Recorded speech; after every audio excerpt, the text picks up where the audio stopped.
As to the origin of the present Jews in Palestine, he states that those Jews derived from Eastern Europe,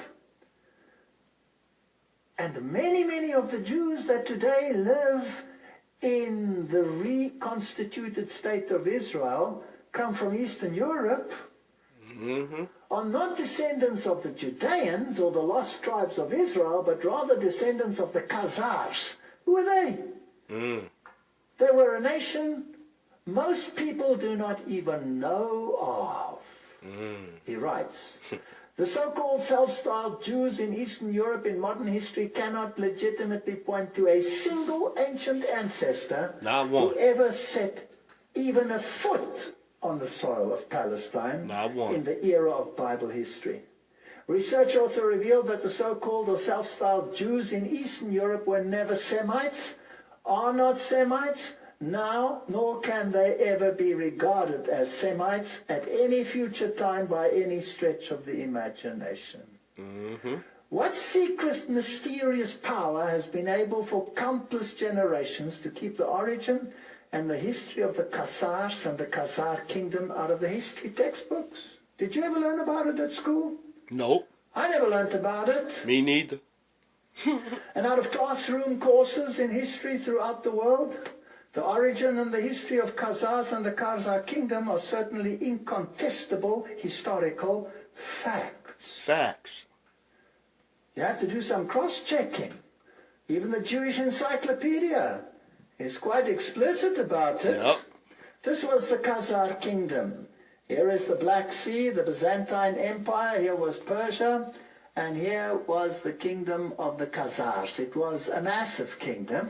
Now let's look at some of this interesting history. The Khazars were an Asiatic nation, and the Jewish Encyclopedia states Persian origin that converted to Talmudic Judaism.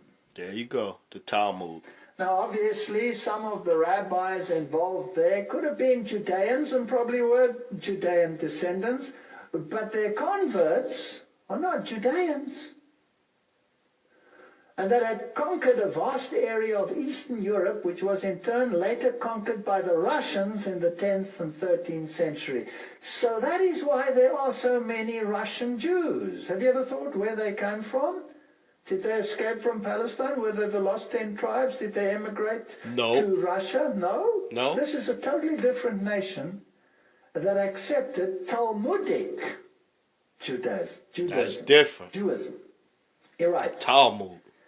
after a historic session with representatives of the three monotheistic religions, King Bulan, 7th century, decided against Christian and Islam, because Islam had just arisen, and selected as the future state religion the religious worship then known as Talmudism, and not known and practiced as Judaism, which was totally different, which was based on the Bible.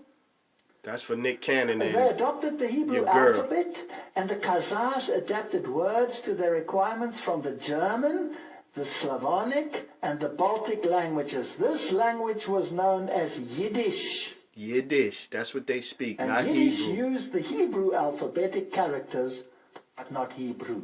Not Hebrew. It's not Hebrew. It's not Hebrew. It's Yiddish. It's Yiddish. I've always wondered, when I hear them speaking Yiddish, I understand quite a few words. Why? Because I'm German. They had many exchanges with universities and their students were trained. So here is another nation which had occupied this area, and they had adopted this religion and brought rabbis in and trained the people. Trained them how to act like us. Were not Judean. They not.